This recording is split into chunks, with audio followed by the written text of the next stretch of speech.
El libro de la sabiduría y el destino del humano. Capítulo 1. Exhortación a amar a la justicia. Amen la justicia, ustedes, los que gobiernan la tierra. Piensen rectamente acerca del Señor y búsquenlo con sencillez de corazón, porque Él se deja encontrar por los que no lo tientan y se manifiesta a los que no desconfían de Él. Los pensamientos tortuosos apartan de Dios y el poder puesto a prueba confunden a los insensatos. La sabiduría no entra en un alma que hace el mal, ni que habita en un cuerpo sometido al pecado. Porque el Santo Espíritu, el educador, huye de la falsedad, se aparta de los razonamientos insensatos y se siente rechazado cuando sobreviene la justicia. La sabiduría es un espíritu, amigo de los hombres, pero no dejará sin castigo las palabras del blasfemo. Porque Dios es el testigo de sus sentimientos, el observador veraz de su corazón, y escucha todo lo que dice su ley. Porque el Espíritu del Señor llena la tierra, y el que mantiene unidas todas las cosas sabe todo lo que se dice. Por eso no podrá ocultarse el que habla perversamente. La justicia acusadora no pasará de largo junto a él. Los designios del impío serán examinados. El eco de sus palabras llegará hasta el Señor, como prueba acosadora de sus inquietudes. Un oído celoso lo escucha todo, no se le escapa ni el más leve murmullo. Cuídense, entonces, de las murmuraciones inútiles, y preserve su lengua de la maldicencia, porque la palabra más secreta no se pronuncia en vano, y una boca mentirosa da muerte al alma. No busquen la muerte viviendo extraviadamente, ni se atraigan a la ruina con las obras de sus manos, porque Dios no ha hecho la muerte, ni se complace en la perdición de los vivientes. Él ha creado todas las cosas para que subsistan. Las criaturas del mundo son saludables. No hay de ellas entre ninguna veneno mortal, y la muerte no ejerce su dominio sobre la tierra, porque la justicia es inmortal. Pero los limpios llaman a la muerte con gestos y palabras. Teniéndola por amiga, se desviven por ella y han hecho con ella un pacto, porque son dignos de pertenecer. Capítulo 2. Ellos dicen entre sí razonando equivocadamente: breve, triste es nuestra vida, no hay remedio cuando el hombre llega a su fin, ni se sabe de nadie que haya vuelto del abismo.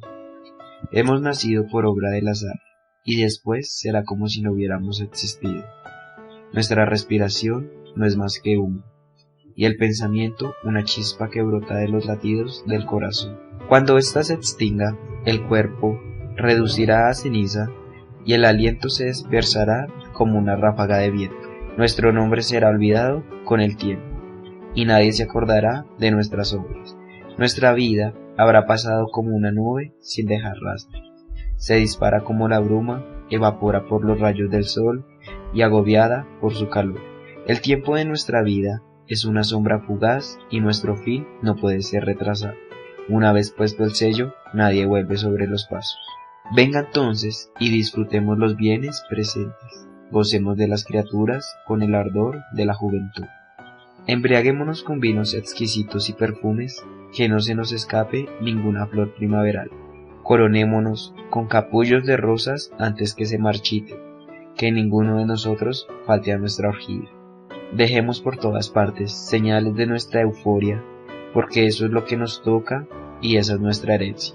Oprimamos al pobre a pesar de que es justo. No tengamos compasión de la viuda, ni respetemos al anciano encandecido por los años. Que nuestra fuerza sea la norma de la justicia, porque está visto que la debilidad no sirve para nada. Tendamos trampas al justo, porque nos molesta y se opone a nuestra manera de obrar. Nos echa en cara las transgresiones a la ley y nos reprocha las faltas contra las enseñanzas recibidas. Él se gloria de poseer el conocimiento de Dios y se llama a sí mismo Hijo del Señor. Es un vivo reproche contra nuestra manera de pensar y su sola presencia nos resulta insoportable, porque lleva una vida distinta de los demás y va por caminos muy diferentes. Nos considera como algo vaciado y se aparta de nuestros caminos como los de las inmundicias. Él proclama dichosas la suerte final de los justos y se jacta de tener por Padre a Dios. Veamos sus palabras, son verdaderas y comprobemos lo que pasará al final. Porque si el justo es hijo de Dios, Él lo protegerá y lo librará de las manos de sus enemigos. Pongámoslo a prueba con ultraje y tormentos, para conocer su temple y probar su paciencia. Condenémoslo a una muerte infame, ya que él asegura que Dios lo visitará. Así razonan ellos, pero se equivocan, porque su malicia los ha enceguecido. No conocen los secretos de Dios, no esperan retribución por la santidad, ni valoran la recompensa de las almas puras. Dios creó al hombre para que fuera incorruptible y lo hizo a imagen de su propia naturaleza. Pero por la envidia del demonio entró la muerte en el mundo, y los que pertenecen a él tienen que padecer. Capítulo 3. Destino de los justos y de los impios. Las almas de los justos están en las manos de Dios y no las afecta ningún tormento. A los ojos de los insensatos parecían muertos. Su partida de este mundo fue considerado una desgracia y su alejamiento de nosotros una completa destrucción. Pero ellos en paz. A los ojos de los hombres ellos fueron castigados, pero su esperanza estaba colmada de inmortalidad. Por una leve corrección recibirán grandes beneficios, porque Dios los puso a prueba, y los encontré dignos de él. Los probó como oro en el crisol, y los aceptó como holocausto. Por eso brillarán cuando Dios los visite, y se extenderán como chispas por los rastrojos. Juzgarán a las naciones y dominarán a los pueblos. El Señor será su rey para siempre. Los que confían en él comprenderán la verdad, y los que son fieles permanecerán junto a él en el amor. Pero los impios tendrán un castigo conforme a su razonamiento, porque diseñaron al justo y se apartaron del Señor. El que desprecia la sabiduría y la enseñanza es un desdichado, y vana de su esperanza, inútil sus esfuerzos, infructuosos sus obras, sus mujeres son insensatas, sus hijos perversos, y su descendencia maldita. Feliz, en cambio, la mujer estéril, que no se ha manchado, la que no tuvo relaciones ilícitas, ella dará fruto cuando Dios visite las almas. Feliz también el eunuco, que no cometió ninguna inequidad, ni tuvo pensamientos perversos contra el Señor. Por su fidelidad se le dará una gracia especial, una herencia muy deseable en el templo del Señor, porque es glorioso el fruto de los trabajadores, es honesto e indefectible la raíz de la sabiduría. Pero los hijos de los adúlteros no llegarán a su madurez, aunque vivan mucho tiempo, serán tenidos por nada y al final su vejez será deshonrosa. Si mueren pronto no tendrán esperanza ni consuelo el día del discernimiento, porque es penoso el fin de una raza injusta. Capítulo 4. Es mejor no tener hijos y poseer la virtud, porque ella deja un recuerdo inmortal, ya que es reconocida por Dios y por los hombres. Cuando esté presente se le imita, cuando esté ausente se le echa de menos. En la eternidad triunfa, ceñida por una corona, vencedora en una lucha por premios intachables. En cambio, la numerosa descendencia de los impios no servirá de nada, nacida de brotes bastardos, no echará raíces profundas ni se establecerá como un suelo firme. Aunque por un tiempo crezcan sus ramas, al no estar bien arraigada, será sacudida por el viento y arrancada de la raíz por la violencia del vendaval. Sus ramas serán quebradas cuando todavía estén tiernas, sus frutos serán inservibles, no estarán maduros para ser comidos, ni prestarán ninguna utilidad, porque los hijos nacidos de uniones culpables atestiguan contra la maldad de sus padres, cuando se les examina. El justo, aunque tenga un fin prematuro, gozará de reposo. La vejez honorable no consiste en vivir mucho tiempo, ni se mide por el número de años. Los cabellos blancos del hombre son la prudencia, y la edad madura una vida intachable. Porque se hizo agradable a Dios, el justo fue amado por él. Como vivía entre los pecadores, fue trasladado de este mundo. Fue arrebatado para que la maldad no pervirtiera su inteligencia, ni el engaño sedujera su alma. Porque el atractivo del mal oscurece el bien, y el torbellino de la pasión altera una mente sin malicia. Llegado a la perfección poco a poco tiempo, alcanzó la plenitud de una larga vida. Su alma era agradable al Señor, por eso él se apresuró a sacarlo de un medio de la maldad. La gente ve esto y no lo comprende, ni siquiera se les pasa por la mente que los elegidos del Señor encuentran la gracia y misericordia, y que Él interviene en favor de sus almas. El justo que muere condena a los impios que viven, y en una juventud que alcanza pronto la perfección, reprueba la larga vejez del injusto. Ellos verán el fin del salvo, pero no comprenderán los designios del Señor sobre ellos, y porque lo han puesto en un lugar seguro. Lo verán y sentirán desprecio, pero el Señor se reirá de ellos. Después se convertirán en un cadáver infame, objeto de oprobio eterno entre los muertos. El Señor los precipitará de cabeza sin que puedan hablar. Los arrancará de sus cimientos y serán completamente exterminados. Quedarán sumidos en el dolor y desaparecerán hasta sus recuerdos. Cuando se haga el recuento de sus pecados, llegarán atemorizados, y sus iniquidades se levantarán contra ellos para acusarlos. Capítulo 5. Entonces el justo se mantendrá de pie y completamente seguro frente a aquellos que lo oprimieron y despreciaron de su padecimiento. Ellos, al verlo, serán presa de un terrible temor y quedarán desconectados por lo imprevisto de su salvación.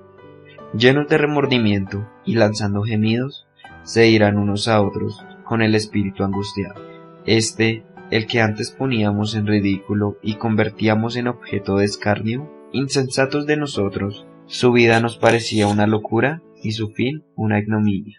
¿Cómo ha sido incluido entre los hijos de Dios y participa en la herencia de los santos? Qué lejos nos apartamos del camino de la verdad. La luz de la justicia nunca nos ha iluminado, ni el sol ha salido para nosotros.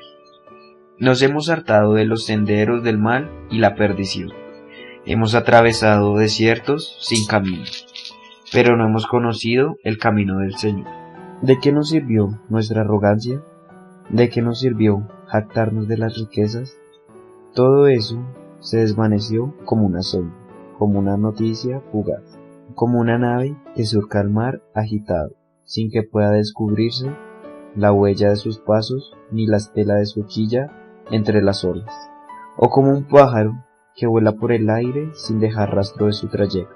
Él golpea la brisa con el látigo de sus plumas y la corta con su agudo silbido. Se abre camino batiendo las alas y después no queda ni una señal de su paso, o como una flecha arrojada hacia el blanco. El aire desplazado vuelve enseguida a su lugar y se ignora el camino que ella siguió. Así también nosotros desapareceremos apenas nacidos y no tenemos para mostrar ninguna señal de virtud, porque nos hemos consumido nuestra maldad. Si la esperanza del impío es como brizna llevada por el viento, como espuma ligera arrastrada por el huracán, ella se disipa como el humo por el viento, se desvanece como el recuerdo del huésped de un día. Pero los justos viven para siempre, su recompensa está en el Señor. El Altísimo se preocupa de ellos, por eso recibirán la espléndida realeza y la más hermosa diadema de las manos del Señor, porque Él los protegerá con su mano derecha y los defenderá con su brazo.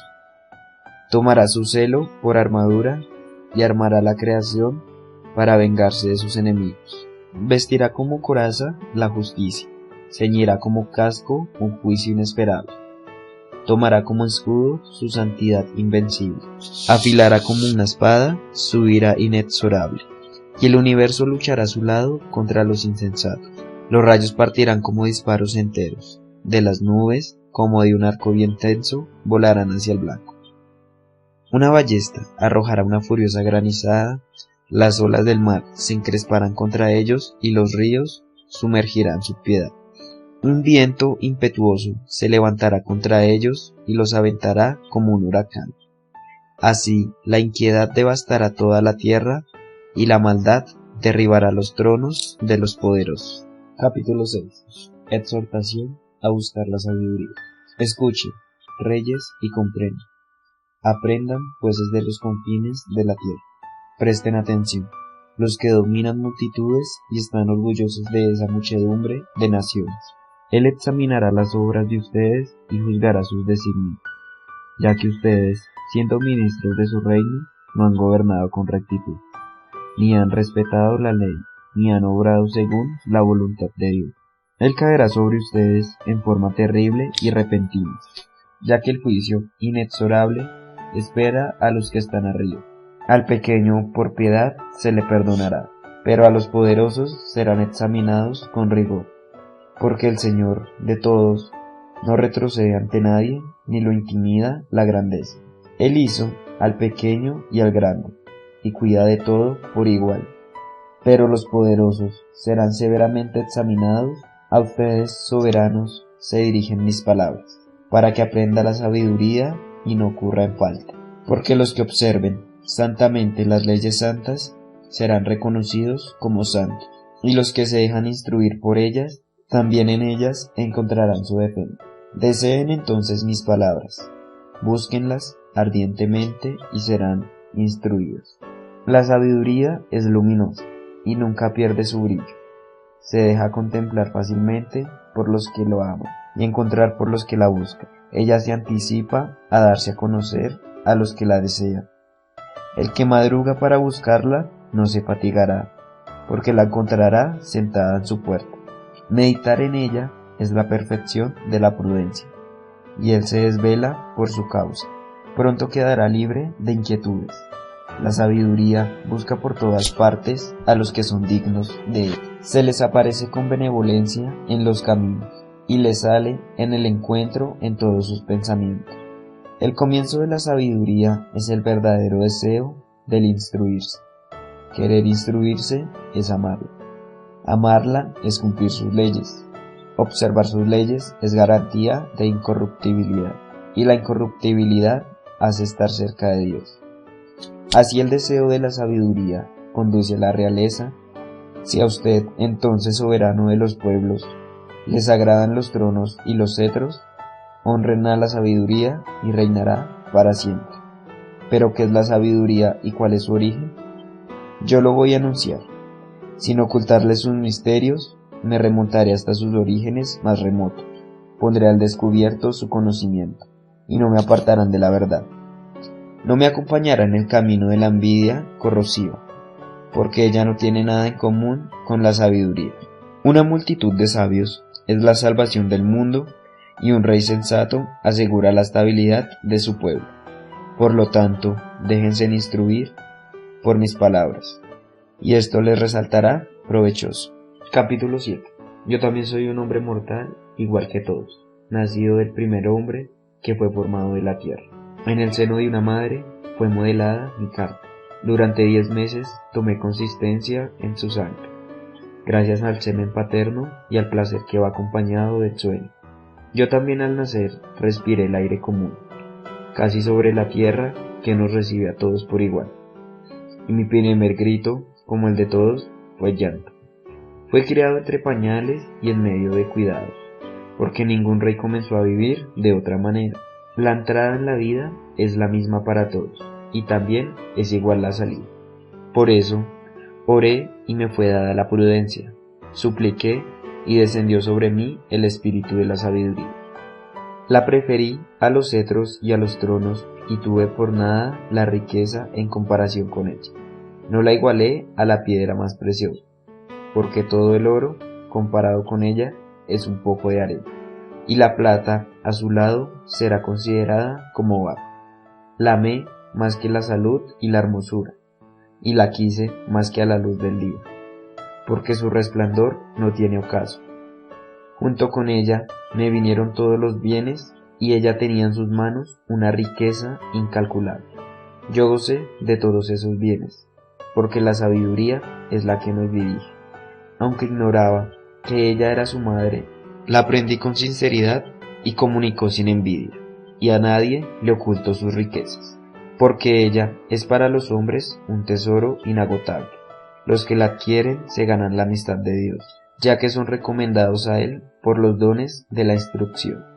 Invocación a Dios, fuente de sabiduría, que Dios me concede hablar con inteligencia, y que mis pensamientos sean dignos de los dones recibidos, porque Él mismo es el guía de la sabiduría y el que dirige a los sabios.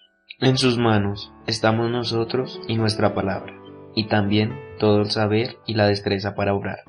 El medio de un conocimiento exacto de todo lo que existe, para comprender la estructura del mundo y la actividad de los elementos, el comienzo, el fin y el medio de los tiempos, la alternancia de los solsticios y el cambio de las estaciones, los ciclos del año y las posiciones de los astros, la naturaleza de los animales y los instintos de las fieras, el poder de los espíritus y los pensamientos de los hombres, las variedades de las plantas y las propiedades de las raíces. Conocí todo lo que está oculto o manifiesto, porque me instruyó la sabiduría, la artífice de todas las cosas. En ella hay un espíritu inteligente, santo, único, multiforme, sutil, ágil, perspicaz, sin mancha, diáfano, inalterable, amante del bien, agudo, libre, bienhechor, amigo de los hombres, firme, seguro, sereno, que todo lo puede, lo observa todo y penetra en todos los espíritus, en los inteligentes, los puros y hasta los más sutiles. La sabiduría es más ágil que cualquier movimiento. A causa de su pureza, la atraviesa y penetra todo. Ella es exhalación del poder de Dios, una emanación pura de gloria del Todopoderoso. Por eso, nada manchado podrá alcanzarla. Ella es el resplandor de la luz eterna, un espejo sin mancha de la actividad de Dios, y una imagen de su bondad. Aunque es una sola, lo puede todo. Permaneciendo en sí misma, renueva el universo. De generación en generación entre las almas santas, para ser amigas de Dios y profetas, porque Dios ama únicamente a los que conviven con la sabiduría. Ella, en efecto, es más radiante que el sol y supera todas las constelaciones. Es más luminosa que la misma luz, ya que la luz cede su lugar a la noche, pero contra la sabiduría no prevalece el mal. Ella despliega su fuerza de un extremo hasta el otro, y todo lo administra de la mejor manera. Yo la amé y la busqué desde mi juventud. Traté de tomarla por esposa, y me enamoré de su hermosura. Su intimidad con Dios hace resaltar la nobleza de su origen, porque la amó el Señor de todas las cosas. Está iniciada en la ciencia de Dios y es ella la que elige sus obras. Si la riqueza es un bien deseable en la vida, ¿qué cosa es más rica que la sabiduría que todo lo hace? Si la prudencia es la obra, ¿qué más que ella artífice de todo lo que existe? ¿Amas la justicia? El fruto de sus esfuerzos son las virtudes, porque ella enseña la templanza y la prudencia, la justicia y la fortaleza. Y nada es más útil que esto para los hombres en la vida. ¿Deseas, además, tener mucha experiencia? Ella conoce el pasado y puede prever el porvenir. Interpreta las máximas y descifra los enigmas. Conoce de antemano las señales y los prodigios, la sucesión de las épocas y de los tiempos.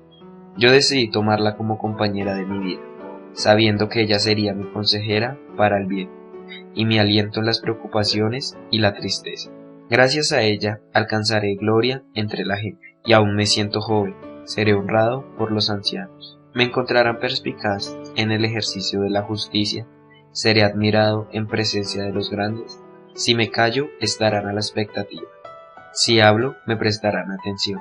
Si mi discurso se prolonga, permanecerán en silencio. Gracias a ella alcanzaré la inmortalidad, y dejaré a la posteridad un recuerdo eterno. Gobernaré a los pueblos y las naciones me estarán sometidas. Me mostraré bondadoso con mi pueblo y valiente en la guerra, porque su compañía no causa amargura ni dolor, su intimidad, sino solo placer y alegría. Al reflexionar sobre estas cosas y considerando en mi corazón que en la familiaridad con la sabiduría está inmortalidad, en su amistad un gozo honesto, en los trabajadores de sus manos inagotables riquezas, en su trato asiduo la prudencia y en la comunidad con ella la celebridad. Yo iba por todas partes tratando de poseerla. Yo era un muchacho naturalmente bueno y había recibido un alma bondadosa. O más bien, siendo bueno, vine a un cuerpo sin mancha, pero comprendiendo que no podía obtener la sabiduría si Dios no me lo concedía, y ya era un signo de prudencia saber quién viene esta gracia. Me dirigí al Señor y le supliqué, diciéndole de todo corazón: Dios de los padres y Señor misericordioso, que hiciste todas las cosas con tu palabra, y con tu sabiduría formaste al hombre, para que dominara los seres que tú creaste, para que gobernara el mundo con santidad y justicia, e hiciera justicia con rectitud de espíritu. Dame la sabiduría que comparte tu trono, y no me excluyas del número de tus hijos, porque yo soy tu servidor y el hijo de tu servidora, un hombre débil y de vida efímera, de poca capacidad para comprender el derecho y las leyes. Y aunque alguien sea perfecto entre los hombres, sin la sabiduría que proviene de ti, será tenido por nada. Tú me preferiste para que fuera rey de tu pueblo, y juez de tus hijos y de tus hijas. Tú me ordenaste construir un templo sobre tu santa montaña y un altar en la ciudad donde habitas, réplica de santo tabernáculo que había preparado desde el principio. Contigo está la sabiduría que conoce tus obras, y que está presente cuando tú hacías el mundo. Ella sabe lo que es agradable a tus ojos y lo que es conforme a tus mandamientos. Envíala desde los santos cielos, mándala desde tu trono glorioso, para que ella trabaje a mi lado, y yo conozca lo que es de tu agrado. Así ella, que lo sabe todo y comprende todo, me guiará atinadamente en mis empresas y me protegerá con su gloria. Entonces mis obras te agradarán, yo gobernaré a tu pueblo con justicia y seré digno del trono de mi Padre. ¿Qué hombre puede conocer los designios de Dios o hacerse una idea de lo que quiere el Señor? Los pensamientos de los mortales son indecisos y sus reflexiones precarias, porque un cuerpo corruptible pesa sobre el alma y esta morada de arcilla oprime a la mente con muchas preocupaciones. Nos cuesta conjeturar lo que hay sobre la tierra, y lo que está a nuestro alcance lo descubrimos con esfuerzo. Pero, ¿quién ha explorado lo que está en el cielo? ¿Y quién habría conocido tu voluntad? Si tú mismo no hubieras dado la sabiduría y enviado desde lo alto de tu Santo Espíritu, así se enderezaron los caminos de los que están sobre la tierra, así aprendieron los hombres lo que te agrada, y por la sabiduría fueron salvados. Ella protegió al primero que fue formado, al Padre del mundo, que estaba solo cuando fue creado, y le dio la fuerza para dominar todas las cosas. Pero un injusto, que por su ira se apartó de ella, pereció a causa de su furia frauticida. Y cuando por culpa de él las aguas anegraron la tierra, de nuevo la salvó la sabiduría, guiando al justo sobre una simple madera. Cuando las naciones, por su perversión unánime, fueron confundidas, ella la reconoció al justo, lo conservó irreprochablemente delante de Dios, y lo hizo más fuerte que la ternura hacia su hijo. Cuando eran exterminados los impios, ella libró al justo, escapó del fuego que caía sobre las 5 ciudades, en testimonio de semejante perversidad. Humea allí todavía una tierra desolada, los arbustos dan frutos que no llegan a madurar, y como recuerdos de un alma incrédula, se alza la columna de sal, por haberse apartado del camino de la sabiduría.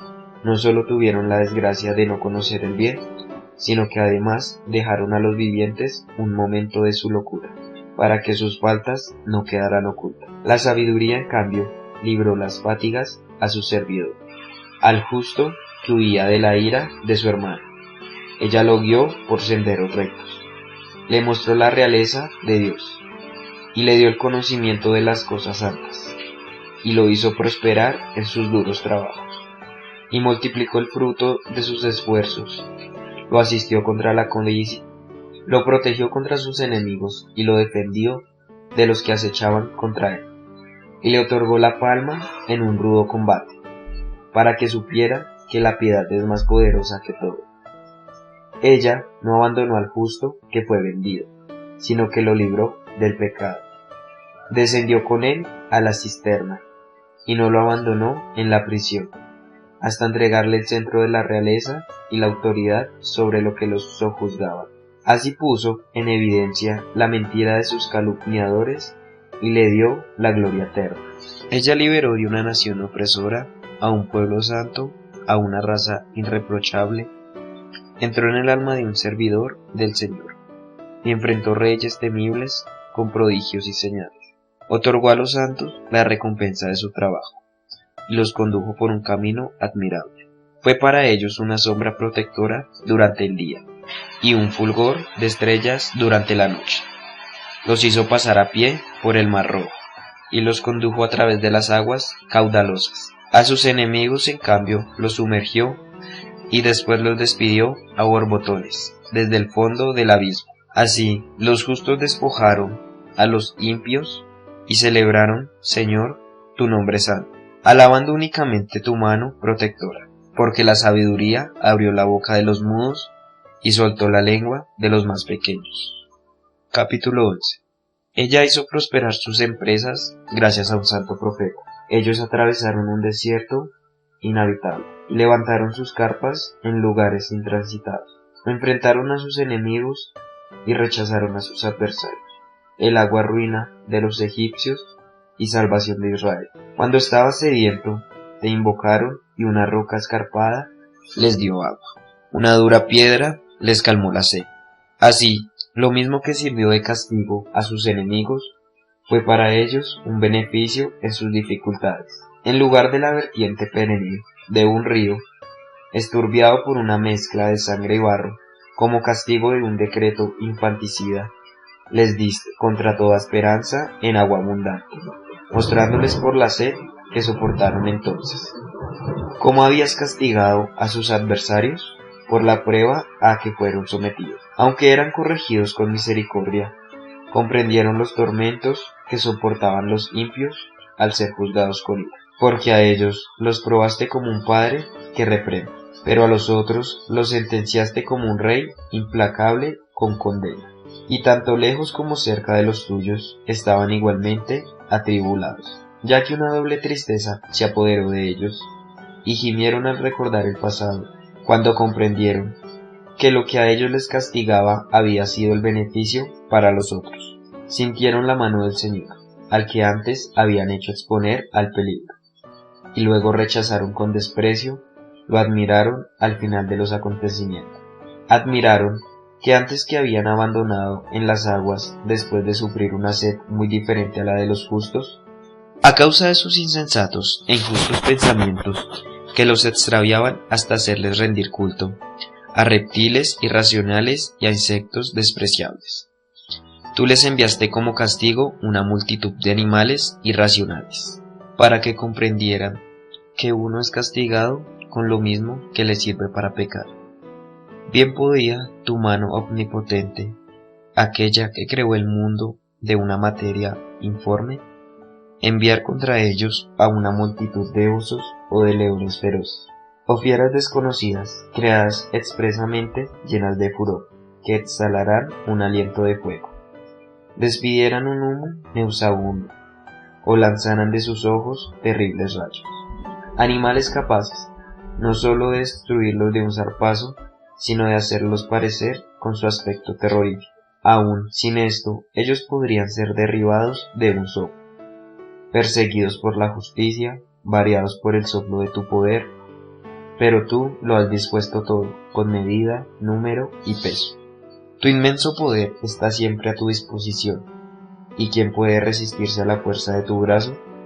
El mundo entero es delante de ti, como un grano de polvo que apenas inclina la balanza, como una gota de rocío mátina que cae sobre la tierra. Tú te compadeces de todos porque todo lo puedes, y apartas los ojos de los pecados de los hombres, para que ellos se conviertan.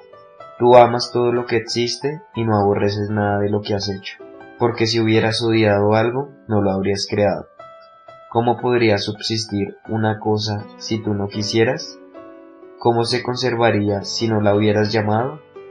Pero tú eres indulgente con todos, que todo es tuyo, Señor, que amas la vida. Capítulo 2. Porque tu espíritu incorruptible está en todas las cosas. Por eso, reprendes poco a poco a los que caen, y los amonestas, recordándoles sus pecados, para que se aparten del mal y crean en ti, Señor. A los antiguos habitantes de tu tierra santa, los aborreciste por sus prácticas detestables, actos de hechicería y ritos impios. A esos crueles asesinos de niños, a esos devoradores de entrañas, en banquetes de carne humana y de sangre, a esos iniciados en ritos sangrientos, a esos padres asesinos de seres indocentes. decidiste hacerlos parecer por las manos de nuestros padres, para que esta tierra, la más querida por ti, entre todas, recibiera una digna colonia de hijos de Dios. Pero aun ellos, por ser hombres, los trataste con indulgencia y enviaste avispas como precursores de tu ejército, para que las exterminaran gradualmente. Ciertamente, tú hubieras podido en una batalla campal entregar a los simples en manos de los justos, o bien aniquilarlos de un solo golpe, por medio de los animales feroces o por una sentencia inexorable. En cambio, ejecutando poco a poco a tu sentencia, le dabas oportunidad de arrepentirse, aunque no ignorabas que su origen era perverso y su malicia innata, y que jamás cambiarían su manera de pensar, porque su maldición pensaba sobre esa raza desde el principio, y no fue por temor de nadie que les ofrecían dejar impunes sus pecados. ¿Quién podía decirte qué has hecho? ¿Quién se opondría a tu sentencia? ¿Quién te hará algo de cargo para destruir a las naciones que tú creaste? ¿Quién se levantará contra ti como vengador de los injustos? Porque fuera de ti no hay otro Dios que cuide de todos, a quien tengas que probar que tus juicios no son injustos. Ni tampoco hay un rey ni soberano que pueda enfrentarse contigo para defender a los que tú has castigado. Como eres justo, riges el universo con justicia. Consideras incompatible con tu poder condenar a quien no merece ser castigado, porque tu fuerza es el principio de tu justicia, y tu dominio sobre todas las cosas te hacen indulgente con todo. Tú muestras tu fuerza cuando alguien no cree en la plenitud de tu poder, y confundes con la temeridad de aquellos que le conocen. Pero, como eres dueño absoluto de tu fuerza, juzgas con serenidad y nos gobiernas con indulgencia, porque con solo quererlos puedes ejecutar tu poder. Al obrar así, tú enseñaste a tu pueblo que el justo debe ser amigo de los hombres y colmaste a tus hijos de una feliz esperanza, porque después del pecado das lugar al arrepentimiento. Si a los enemigos de tus hijos, que eran rehenes de muerte, los castigaste con tanta consideración y miramiento, dándoles el tiempo y el lugar para apartarse de su maldad, ¿con cuántas más precauciones habrás juzgado a tus hijos, tú que con juramentos y alianzas hiciste a sus padres tan magníficas promesas? Así, cuando castigas a nuestros enemigos con moderación, nos instruyes en fin de que, al juzgar a los otros, recordemos tu bondad y al ser juzgados, contemos con tu misericordia. Por eso, a los que en su locura habían llevado una vida injusta, los atormentaste con sus propias abominaciones, porque se habían extraviado demasiado lejos por los caminos del error, tomando por dioses a los animales más viles y despreciables, y dejándose engañar como niños sin juicio. Entonces, como a niños que no razonan, les enviaste un castigo irrisorio. Pero aquellos que no se enmendaron con esa corrección irrisoria, soportarán un juicio digno de Dios. Exasperados por los animales que los hacían sufrir, reconocieron como Dios verdadero al que antes se negaban a conocer. Por eso se abatió sobre ellos todo el rigor de la condena. Es así que cayó sobre ellos el peor de los castigos. Capítulo 13. Sí, vanos por la naturaleza son todos los hombres que han ignorado a Dios, los que, a partir de las cosas visibles, y, al considerar sus obras, no reconocieron al artífice. En cambio, tomaron por dioses rectores del universo al fuego, al viento, al aire sutil, a la bóveda estrellada, al agua impetuosa, a los astros luminosos del cielo. Ahora bien, fascinados por la hermosura de estas cosas, ellos los consideraron como dioses. Piensen cuánto más excelentes es el Señor de todas ellas, ya que el mismo autor de la naturaleza, es la belleza, es el que las creó. Y si quedaron impresionados por su poder y energía, comprendan, a partir de ellos, cuánto más poderoso es el que las formó, porque a partir de la grandeza y la hermosura de las cosas, se llega por la analogía a contemplar a su autor. Sin embargo, estos hombres no merecen una grave represión, porque tal vez se extravían buscando a Dios y queriendo encontrarlo, y como viven ocupándose de sus obras, las investigan y se dejan seducir por los que lo ven. Tan bello es el espectáculo del mundo, pero ni aun así son excusables. Si han sido capaces de adquirir tantas ciencias para escrutar el curso del mundo entero, ¿cómo no encontraron más rápidamente al Señor de todo? Desgraciados, porque han puesto su esperanza en cosas muertas. Los que llamaron dioses a obras fabricadas por las manos del hombre, al oro y la plata trabajados con arte, a figura de animales o a una piedra sin valor esculpida a mano antigua. Tomemos por ejemplo un leñador. Él derriba con la sierra un árbol fácil de voltear. Le quita hábilmente la corteza y trabaja con la maestría, y hace que un objeto útil para su uso común, con las astillas que sobran, calienta su comida y sacia su apetito. Pero queda todavía un resto que no sirve para nada, un tronco retorcido y lleno de nudos. Él lo toma, lo esculpe para llenar sus ratos de ocio, lo talla con habilidad en sus momentos libres y le da forma humana, o lo hace semejante a un vil animal. Después lo recubre de minio, colorea la superficie de rojo y disimula todos sus defectos con un enduido. Le prepara un sitio adecuado, lo coloca en la pared y lo asegura con un clavo. De esa manera, toma precauciones para que no se caiga, sabiendo que no puede valerse por sí mismo, porque no es más que una imagen y tiene necesidad de ayuda. Sin embargo, cuando ruega por sus bienes, por su hogar o sus hijos, no se avergüenza de dirigir la palabra a ese objeto sin vida. Reclama salud a un inválido, implora vida a un muerto, pide socorro al más inexperto. Al emprender un viaje, ruega a aquel incapaz de dar un paso para sus ganancias, sus empresas y el éxito de sus trabajos.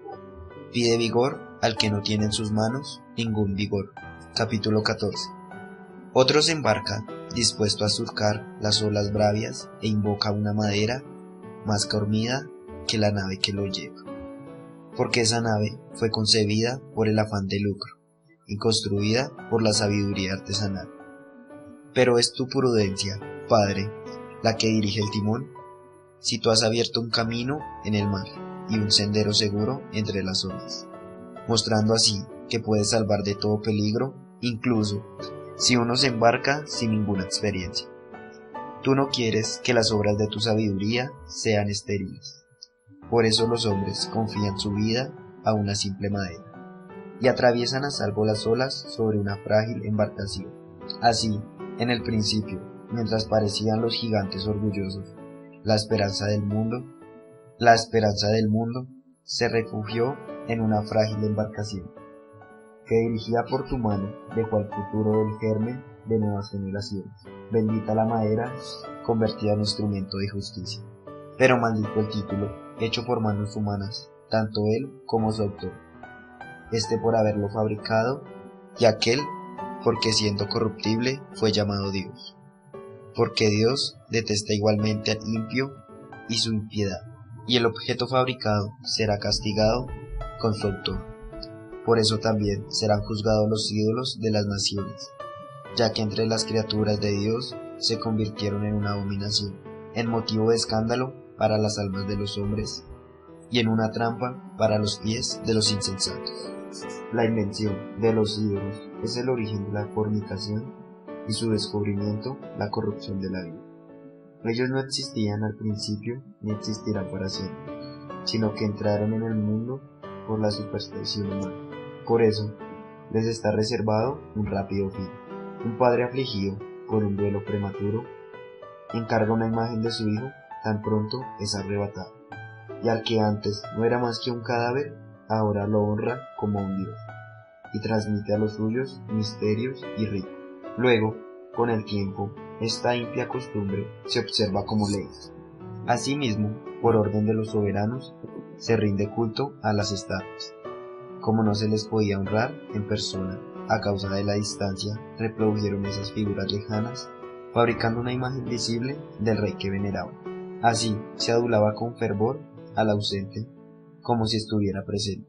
La ambición del artista contribuyó al extender este culto, atrayendo incluso a los que ni siquiera conocían al rey, porque aquel, deseoso sin duda de complacer al soberano, empleó todo su arte para hacerlo más hermoso de lo que era. y la gente, seducida por el encanto de la obra, convirtió en objeto de adoración al que poco antes honraban como a un hombre, y esto resultó una desechanza para la vivencia, ya que los hombres, víctimas del infortunio de la tiranía, atribuyeron a piedras y a maderas el nombre incomunicable.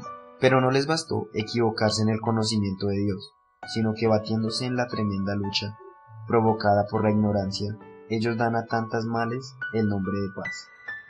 Con sus ritos infanticidas, sus misterios ocultos y sus frenéticas orgías de costumbres extravagantes, ya no conservan puros ni la vida ni el matrimonio.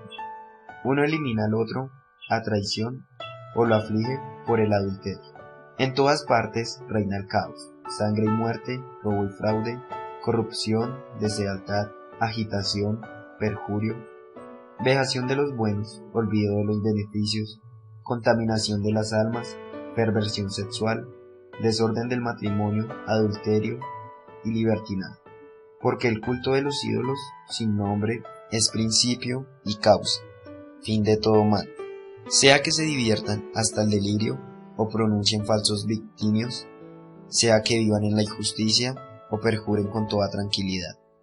Y como ellos ponen su confianza en ídolos sin vida, no esperan ningún daño de sus falsos juramentos, pero recibirán su merecido por un doble motivo. Por el entregarse a los ídolos se han hecho una falsa idea de Dios, y porque han jurado injusta y falsamente, menospreciado la santidad, porque no es el poder de aquellos por quienes se jura, sino el justo castigo reservado a los pecadores, lo que recae siempre sobre la transgresión de los injustos. Capítulo 15. Pero tú, Dios nuestro, eres bondadoso y fiel, eres paciente y todo lo administras con misericordia. Aun cuando pecamos, pertenecemos a ti, ya que conocemos tu soberanía. Pero no pecaremos sabiendo que nos has contado como tuyos, porque conocerte a ti es la perfecta justicia, y reconocer tu soberanía es la raíz de la inmortalidad. No nos han extraviado las invenciones de un arte humano perverso, ni el esfuerzo estéril de los pintores de quimeras. Esas figuras embardunadas de colores abigarrados, cuya contemplación excita la pasión de los necios y les hace desear la figura inanimada de una imagen sin vida. Amantes del mal y dignos de tales esperanzas son los que fabrican, las desean y las adoran. Hace un alfarero, amasa laboriosamente la tierra blanda y modela cada uno de los objetos que usamos. Con la misma arcilla modelo indistintamente objetos destinados a un uso doble y otros que tendrán un destino contrario. Pero el alfarero, el que decide cuál será la función de cada uno de ellos, después, con un esfuerzo más empleado, utiliza la misma arcilla para modelar un falso dios. Y el que hace eso es un hombre que poco antes nació de la tierra, y dentro de poco volverá a la tierra de donde fue sacado. Cuando se le pida que devuelva su alma, sin embargo, en vez de preocuparse de que pronto va a morir y de la brevedad de su vida, rivaliza con los orfebres y plateros, imita a los forjadores de bronce y se enorgullece de fabricar lo que es falso. Su corazón no es más que ceniza, su esperanza es más vil que la tierra, su vida más despreciable que la arcilla, porque desconoce a aquel que lo modeló, al que le infundió un alma capaz de actuar y le transmitió un soplo vital. Él piensa que nuestra vida es nuestro juego y la existencia una feria para obtener ganancias. Es necesario, dice, ganar por todos los medios, aunque sean malos, porque él sabe bien que peca más que cualquier otro, cuando una materia terrestre fabrica objetos frágiles y estables. Pero los más insensatos de todos, y más infelices que el alma de un niño, son los enemigos que oprimieron a tu pueblo, ya que tuvieron por dioses a todos los ídolos de las naciones, que no pueden valerse de los ojos para ver, ni de las narices para respirar, ni de los oídos para oír, ni de los dedos para que las manos puedan tocar, y cuyos pies no sirven para caminar, porque es un hombre el que hizo esos ídolos, uno que recibió el préstamo, el aliento, el que los modeló, pero ningún hombre puede modelar un Dios semejante a sí mismo. Siendo mortal, con sus manos impias, solo puede producir obra muerta. Él vale más que los objetos que adora, ya que Él tiene vida, pero aquellos no lo tendrán jamás. Ellos adoran incluso a los animales más repugnantes, que superan en su estupidez a todos los demás, a los que ni siquiera tenían la belleza que hace extrayente a otros animales, y están excluidos del elogio y la bendición de Dios. Capítulo 16. Por eso, con toda justicia, fueron castigados con seres semejantes y atormentados con una infinidad de bichos. En lugar de ese castigo, fuiste benévolo con tu pueblo, y para satisfacer su voraz apetito, le preparaste como alimento un manjar exquisito. Así los egipcios, A pesar de su deseo de comer, perdieron el apetito natural. Antes el aspecto repugnante de los animales enviados contra ellos. Tu pueblo, en cambio, sometido a privación por poco tiempo, participó en un manjar exquisito, porque era necesario que a aquellos opresores les sobreviniera una penuria inevitable, y que a estos solo se les hiciera ver cómo eran atormentados sus enemigos. Incluso cuando se desencadenó sobre tu pueblo el furor terrible de animales feroces, y ellos parecían por la mordedura de serpientes huidizas, tu ira no duró hasta el extremo. A manera de advertencia, fueron atribulados por poco tiempo, teniendo ya una prenda de salvación, para que recordaran el mandamiento de tu ley.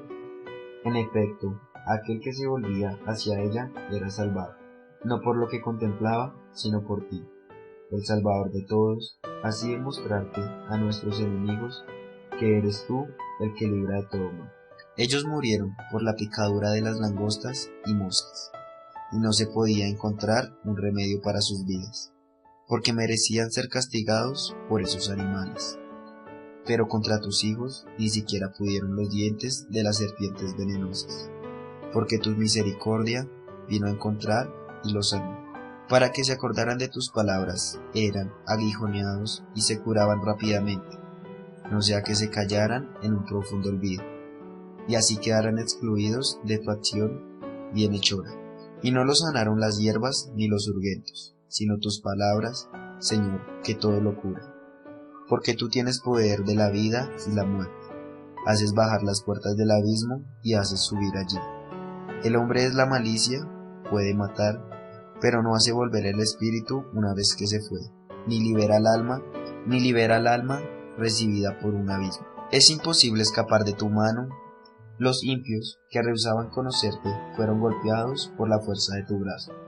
Los acosaron lluvias insólitas, granizadas, aguaceros, implacables y el fuego consumido.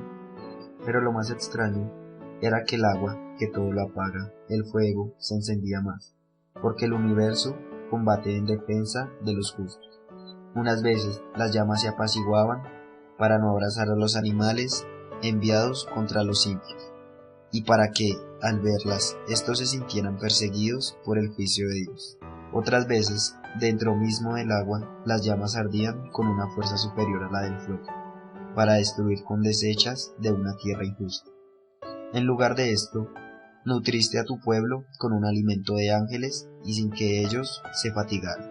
Les enviaste desde el cielo un pan ya preparado, capaz de brindar todas las delicias y adaptar a todos los gustos.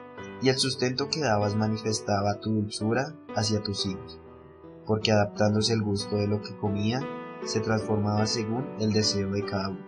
La nieve y el hielo resistían al fuego sin derretirse, al fin de que supieran que solamente los frutos de los enemigos eran destruidos por el fuego, que ardía en medio del granizo y fulguraba bajo la lluvia. Mientras que, por el contrario, ese mismo fuego olvidaba hasta su propio poder, para respirar el alimento de los justos. Porque la creación, que está al servicio de ti, su creador, se pone en tensión para castigar a los injustos, y se destiende para beneficiar a los que confían en ti. Por eso también entonces, transmitiéndose completamente, ella estaba al servicio de tu generosidad, que todos los alimenta de acuerdo con el deseo de los que te suplicaban. Así los hijos que tú has amado, Señor, deberían aprender que no solo las diversas clases de frutos los que alimentan al hombre, sino que en tu palabra la que sostiene a los que creen en ti. porque lo que el fuego no lograba destruir se derretía a simple calor de un tenue rayo de sol, para que se pusiera bien de manifiesto que hay que anticiparse al sol para darte gracias, y encontrarse contigo al despuntar el día. Pero la esperanza del ingrato se diluirá como la escarcha invernal y correrá como agua inservible. Capítulo 17. Grandes e inenarrables son tus juicios, por eso las almas ignorantes se extraviaron. Porque cuando los impios pensaban que podían oprimir a una nación santa, yacían encadenadas en las tinieblas, prisioneros de una larga noche, encerrados bajo sus techos, excluidos de la providencia eterna. Ellos pensaban mantenerse ocultos con sus pecados secretos, bajo el oscuro velo del olvido, pero fueron dispersados, presa de terrible espanto y aterrorizados por fantasmas, porque el reductor que los protegía no los preservaba del miedo. Ruidos estremecedores resonaban a su alrededor, y se les aparecían espectros lúgubres de rostro sombrío. Ningún fuego tenía fuerza suficiente para alumbrar, ni el resplandor brillante de las estrellas lograba iluminar aquella horrible noche.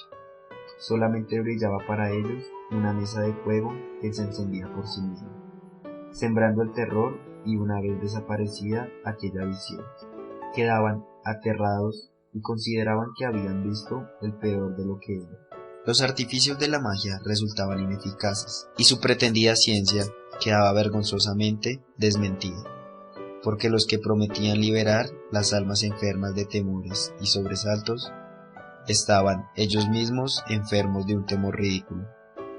Aunque nada terrorífico les infundiera temor, horrorizados por el paso de los bichos y el silbido de los reptiles, se morían de miedo, y hasta rehusaban mirar el aire del que nadie puede escapar, porque la maldad es cobarde y su propio testimonio la condena.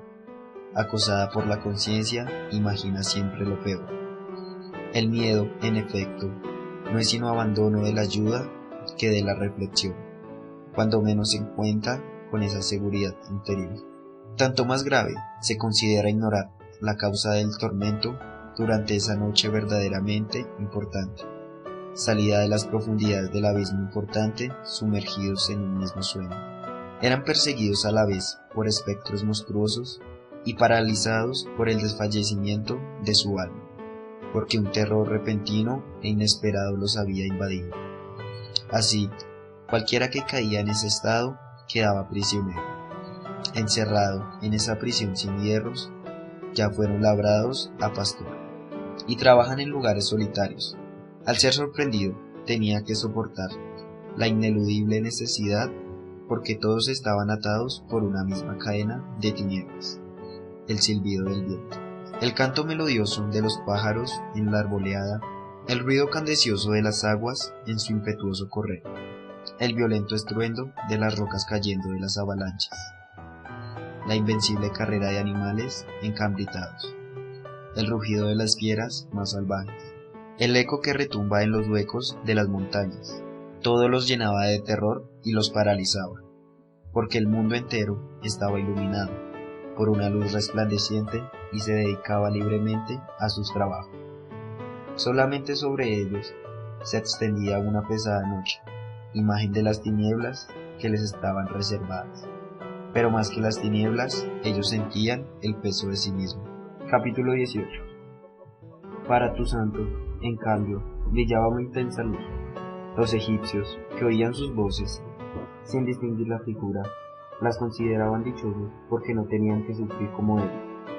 Les daban gracias porque no se vengaban de los daños recibidos, y les pedían perdón por su actitud hostil.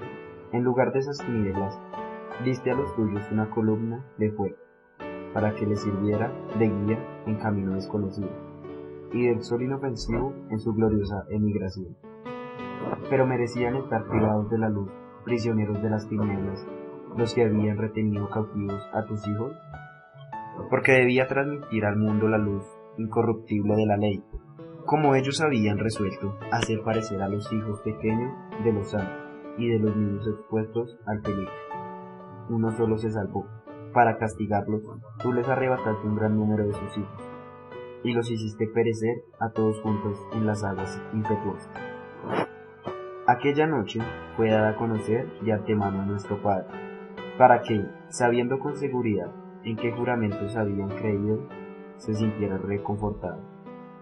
Tu pueblo esperaba a la vez la salvación de los justos y la perdición de sus enemigos, porque con el castigo que infligiste a nuestros adversarios, tú no cubriste de gloria llamándonos a ti. Por eso, los santos hijos de los justos ofrecieron sacrificios en secreto, y establecieron del común acuerdo esta ley divina, que los santos compartirían igualmente los mismos bienes y los mismos peligros. Y ya entonces entonaron los cantos de los padres. Les hacía eco el clamor confuso de sus enemigos, y se propagaban los gritos lastimeros de los que lloraban a sus hijos. Un mismo castigo hería al esclavo y al dueño. El hombre del pueblo sufría lo mismo que el rey. Todos por igual tenían innumerables cadáveres. Abatidos por el mismo género de muerte, los sobrevivientes no daban abasto para sepultarlos, porque en un instante había sido destruido lo mejor de su estirpe. Así, aquellos a causa de los sortilegos se habían vuelto totalmente incrédulos. Ante la pérdida de sus primogénitos, confesaron que ese pueblo era hijo de Dios. Cuando un silencio apacible envolvía todas las cosas, y la noche había llegado a la mitad de su rápida carrera, tu palabra omnipotente se lanzó desde el cielo, desde el trono real, como un guerrero implacable. En medio del país condenaba al exterminio. Empuñado como una espada afilada de decreto irrevocable, se detuvo y sembró la muerte por todas partes. A la vez que tocaba el cielo, avanzaba sobre la tierra. Entonces, bruscamente, las visiones de horribles pesadillas los sobresaltaron y los invadieron terrores inesperados. Teniendo medio muerto por todas partes, hacía saber cuál era la causa de su muerte, porque los sueños que los habían agitado se los había advertido de antemano, para que no permanecieran sin saber que padecían esos males. También los justos experimentaron la muerte, y una multitud fue masacrada en el desierto.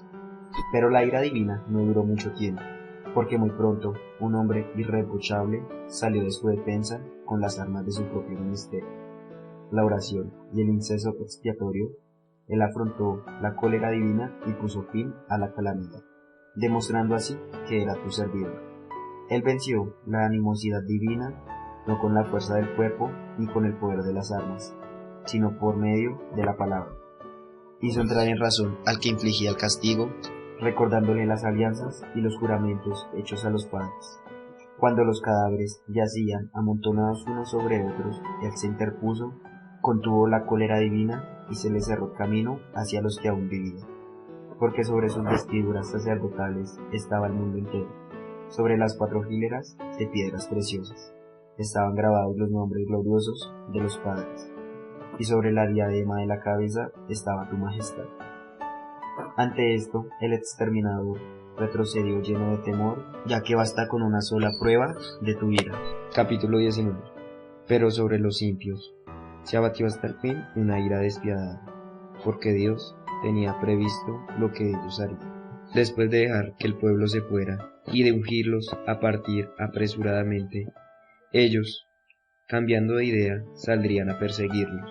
En efecto, cuando todavía celebraban sus ritos fúnebres y se lamentaban junto a las tumbas de sus muertos, concibieron otro proyecto descabellado, a los que ellos mismos habían rogado que se fueran. Los comenzaron a perseguir como fugitivos. La fuerza de las cosas los arrastraba con toda justicia a ese extremo, y les hacía olvidar lo que había sucedido, para que terminaran de sufrir el castigo que aún faltaba en sus tormentos. Así, mientras tu pueblo emprendía una maravillosa travesía, ellos encontrarían una muerte insólita, porque la creación entera, obedeciendo a tus órdenes, adquiere nuevas formas en su propia naturaleza, para que tus hijos fueran preservados y columnas. Se vio a la nube cubrir un campamento con su sombra, y emerger la tierra seca de lo que antes era agua. Apareció el mar rojo, un camino despejado, y una verde llanura entre las olas impetuosas. Por allí pasó todo un pueblo protegido por tu mano, contemplando prodigios admirables. eran como caballos en pastizas, y retrasaban como corderos, alabándote a ti, Señor, su liberador. Todavía recordaban lo que había sucedido en su destierro.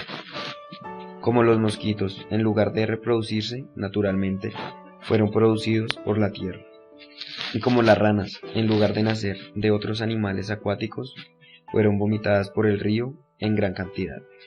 Más tarde vieron también un nuevo modo de nacer las aves. Cuando, excitados por la gula, ellos reclamaron manjares delicados. Para reconfortarlos, subieron codornices desde el mar. Egipto, más culpable que Sodoma. Pero sobre los pecadores se abatieron los castigos, no sin antes ser pronunciados por la furia de los rayos. Con toda justicia sufrirían a causa de su maldad, ya que habían llevado al extremo su odio contra el extranjero. Porque otros no recibieron a los desconocidos que llegaban, pero estos redujeron servidumbre y huéspedes bienhechores. Más aún, aquellos, y eso se les tendrá en cuenta, mostraron desde el principio hostilidad ante el extranjero. Pero estos, en cambio, después de recibir a tu pueblo con fiestas y de hacerlos participar de sus mismos derechos, lo maltrataron con terribles trabajos. Por eso fueron castigados con la ceguera, como aquellos otros a los puertos del justo, cuando rodeados de profundas tinieblas, cada uno buscaba el acceso de su puerta. Así, los elementos intercambiaban entre sí y sus propiedades. Como un instrumento de cuerdas, los sonidos cambiaban de ritmo, permaneciendo siempre la misma tonalidad. Esto es lo que infiere claramente al examinar lo sucedido. Seres terrestres se volverán acuáticos. Los que nadan se desplazarán sobre la tierra. El fuego separará el agua con su propia fuerza, y el agua olvidaba su poder de apagar. Y las llamas, por el contrario, no consumían la carne de los seres corruptibles que pasaban por ellas, y tampoco derretían aquel alimento divino. Parecido a la escarcha y tan fácil de disolver, de exología final, por todos los medios, Señor, tú has engrandecido y glorificado a tu pueblo, y no has dejado de asistirlo en todo tiempo y lugar.